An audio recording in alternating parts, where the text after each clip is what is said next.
हाँ बच्चों नमस्कार। मैं आप लोग के सामने हूँ और आप लोग को आज बताने वाला हूँ कि अगर आप जेई यानी आईआईटी में आप एडमिशन चाहते हो या एनआईटी में एडमिशन चाहते हो या कोई भी सेंट्रली फंडेड इंस्टीट्यूट जिसके लिए हम जेई की प्रिपरेशन करते हैं, या फिर आप नीट एंट्रेंस एग्जामिनेशन की तैयारी करना चाहते हैं, या फिर आप स्कूल लेवल की प्रिपरेशन करना चाहते हैं, या फिर कोई और बड़े एग्जाम की तैयारी करना चाहते हैं, तो ये पूरा का पूरा वीडियो आपके लिए है। और इस वीडियो में हम लोग आज पूरा डिटेल एनालाइज करेंगे कि कैसे तैयारी की जाए कि सिलेक्शन 100% हो। 100% सिलेक्शन होना क्या ये संभव है? तो आज मैं आपको बता दूं कि अगर आपकी तैयारी आज मेरे बताए हुए पैरामीटर्स के हिसाब से चलेगी तो आप खुद देखना, आपको 1 महीने के अंदर ये लगने लगेगा कि आपका सिलेक्शन अब कोई रोक नहीं सकता। इसके लिए मैं बताता हूं बेटा, किसी भी क्लासरूम में अगर आप अपने आप को जरा इमेजिन करो और सोचो, तो हर क्लासरूम की कैटेगरी कुछ ऐसे होती है कि उसमें एक टॉपर बच्चा होता है जिसको बच्चे बोलते हैं एक्सेप्शनली अच्छा है, 2-4 उसके जस्ट नीचे होते हैं, rest of the whole class एक मीडियोकर लेवल पे होता है, और आखिरी लेवल पे कुछ ऐसे बच्चे होते हैं जो क्लास के सबसे नालायक बच्चे होते हैं, सबसे लापरवाह बच्चे होते हैं।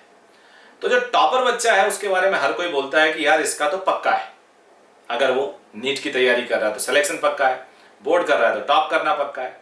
उसके नीचे वालों को बोलते हैं ये भी अच्छा करेगा। कई बार उसको हम जस्टिफाई करते हैं कि ऑलराउंडर है इसलिए ऐसे हैं। यानी आप हर क्लास में आपके पास कैटेगरी होती है, कुछ बहुत अच्छे बच्चों की, मीडियोकर बच्चों की और बहुत ही नालायक बच्चों की। ये सिनेरियो ऑलमोस्ट हर जगह होता है।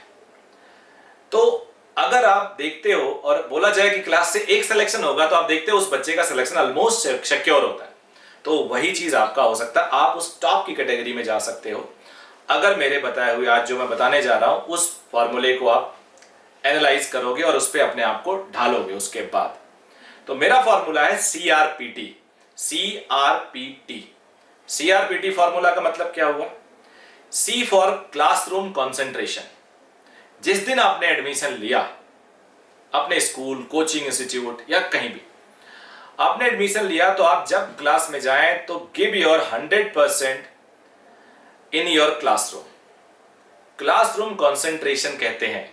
अगर मेरे टीचर ने आज कुछ भी पढ़ाया तो that should be known to me class के बाद, क्लास के 1 महीने बाद, क्लास के 1 साल बाद। ये तभी संभव है जब क्लासरूम में आप कंसंट्रेट करते हो, बिकॉज क्लासरूम में हम सीधे कनेक्ट होते हैं एक्सप्लेनेशन देने वाले से, और हमारे अंदर जो ग्रास्पिंग वो बढ़िया हो जाती है, क्योंकि टीचर क्लैरिटी के साथ पढ़ाता है। जो चीज आप थ्योरी में अपने आप 5 दिन में पढ़ते हो, 5 घंटे में पढ़ते हो, वही चीज टीचर 1 दिन में पढ़ा देता है या 1 घंटे में पढ़ा देता है। तो ऑलमोस्ट 5 गुना टाइम हम बचाते हैं क्लास में।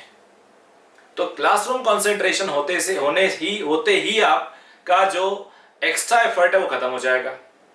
अब सेकंड पे आ जाओ, R stand for revision on the same day. तो R for revision on the same day. आज आपके टीचर ने जो कुछ भी पढ़ाया आपको घर जाके वो सारी चीजें रिवाइज करनी है, उसी दिन रिवाइज करनी है। बिना रिवीजन किए सोना नहीं है, बिना रिवीजन किए दूसरी चीज पढ़नी नहीं है।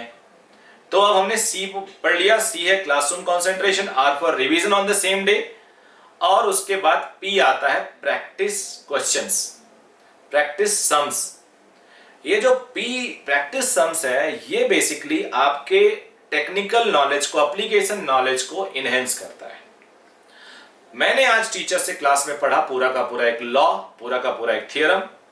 घर पे जाके वो थ्योरम पढ़ लिया और रिवाइज कर लिया, थोड़ा एडिशनल भी देख लिया कि क्या सर ने कुछ छोड़ा हो तो वो भी पढ़ लेते हैं। तो आपने घर में जाके बेसिकली उस पर मुहर लगा दी, कंप्लीशन की, और नाउ कंप्लीटेड। अब नंबर आता है P का, P for practice for numericals.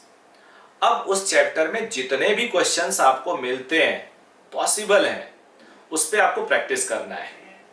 अब कई बार उसी दिन ये पॉसिबल नहीं हो पाता, या अगर पॉसिबल हो रहा है तो 5-10 कर लो, और अगर नहीं है तो अगले दिन कर लो, लेकिन कर लो जरूर। और अगर बड़ा टॉपिक है तो आज थोड़ा कर लिया, आज मान लो 2 हेडिंग पढ़ाया सर ने तो 2 के न्यूमेरिकल कर लिए। ऐसे करते करते बिफोर एंडिंग योर चैप्टर आप एटलीस्ट एक चैप्टर में जो ठीक ठाक चैप्टर है उसमें 25 से लेके 100 न्यूमेरिकल्स या मेरे हिसाब से तो 200 न्यूमेरिकल्स जरूर ट्राई कर लो। तो प्रैक्टिस सम्स यानी प्रैक्टिस न्यूमेरिकल्स में आपको एप्लीकेशन समझ में आएगा एंड यू ऑल्सो नो कि कैसे कैसे क्वेश्चंस बन सकते हैं इस हेडिंग पे। अब इसी प्रैक्टिस में एक चीज और करनी है आपको। आज की डेट में मार्केट में वो सारे पास्ट ईयर के पेपर्स अवेलेबल हैं जिसमें उस चैप्टर पे कितने क्वेश्चंस आए हैं। मेडिकल में तो 44 इयर्स तक का अवेलेबल हो गया है, जेई में भी 44 इयर्स तक का अवेलेबल हो गया है। तो 40-44 साल के जो पेपर्स हैं वो चैप्टर वाइज है कि ए चैप्टर में पिछले 20-30-40 सालों में कितने क्वेश्चंस आए हैं। तो सारे क्वेश्चंस आप देख लो, आपको आइडिया लग जाएगा कि आपका लेवल कहां तक पहुंचा, क्या एग्जैक्टली लेवल पहुंचा है कि नहीं पहुंचा। तो हम लोगों ने सीआरपी की बात की, अब टी की बात करेंगे। बट बिफोर टी की बात मैं बताऊं तो आप लोग को ऐसे बहुत सारे सीरीज में लेके आ रहा हूं विच विल टेक फाइनली ज्यादा 5-10 मिनट 15 मिनट। और इस सीरीज में मैंने आपको कैसे प्रिपरेशन करें, छोटी छोटी मोटिवेशनल स्टोरीज, डॉग वाली स्टोरी अगर आपने नहीं देखी हो तो डॉग वाली स्टोरी मैंने दी है। एक स्टूडेंट की कहानी मैंने दी है जो नीट में सिलेक्शन होना चाह रहा था। कुछ कई बार नॉर्मल स्टोरीज जिससे हम मोटिवेट होते हो वो सारी आपको दी है। नीट के बारे में, उत्तराखंड पीएमटी की काउंसलिंग का प्रोसीजर, सीट्स और कितने उसके अंदर फीस कितनी चार्ज की जाती है ये बारे में बताई है। तो आप लोग इस चैनल को सब्सक्राइब करिएगा और बेल आइकन जरूर दबाइएगा क्योंकि आजकल मैं रोज वीडियोस दूंगा आपको और इस वीडियोस में आपको नेचुरली कुछ ना कुछ नॉलेज मिलेगा और उस नॉलेज को आपको अप्लाई करना है अपने सीधे सीधे प्रिपरेशन में।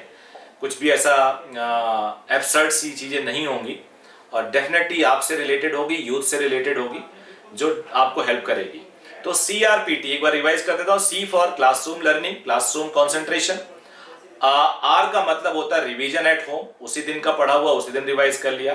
P मतलब practice on the same chapter, practice problems, practice sums. उसके बाद T फॉर टेस्टिंग। T जो सबसे इंपॉर्टेंट है, जो सबसे आखिरी में आता है, अक्सर वो कई बार सबसे इंपॉर्टेंट होता है। तो टेस्टिंग, टेस्टिंग का मतलब हुआ चैप्टर तो आपने कर ली, थ्योरी पढ़ ली, रिवीजन कर ली, क्वेश्चंस भी ढेर सारे कर लिए। अब क्या टाइम फ्रेम के साथ स्टॉप वॉच रख के आप क्वेश्चन टक टक टक टक कर पा रहे हो? आप जिस भी एग्जाम की तैयारी कर रहे हो उसका मॉक टेस्ट लो, ये सब आपको करना पड़ेगा और आजकल बहुत इजीली अवेलेबल है। आप मेरे से बात करिए, मैं आपको हेल्प करके दे दूंगा कि किसकी तैयारी करो।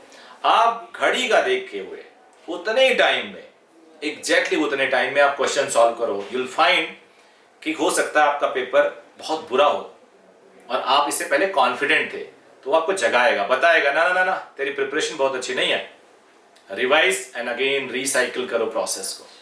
क्लास में तो नहीं जा सकते तो C वाला छोड़ के RP करके T पे आओ, रिवीजन, प्रैक्टिस क्वेश्चन, फिर आ जाओ न्यूमेरिकल सॉल्विंग पे और numerical solving past year questions पे।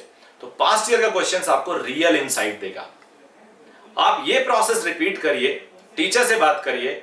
इस प्रोसेस को करने के बाद आपके पास फालतू का समय तो बचेगा नहीं।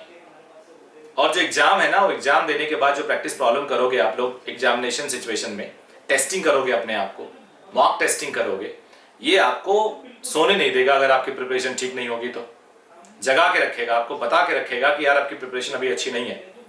तो ये जो CRPT फॉर्मूला है, ये अगर आप इसको फॉलो करते हो तो मैं गारंटी दे सकता हूं एक महीने के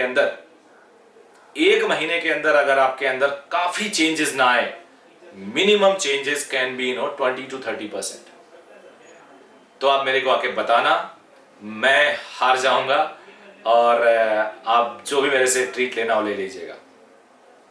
तो दोस्तों ये ट्राई जरूर करो और आपको, मुझे लगता है इससे बेनिफिट मिलेगा।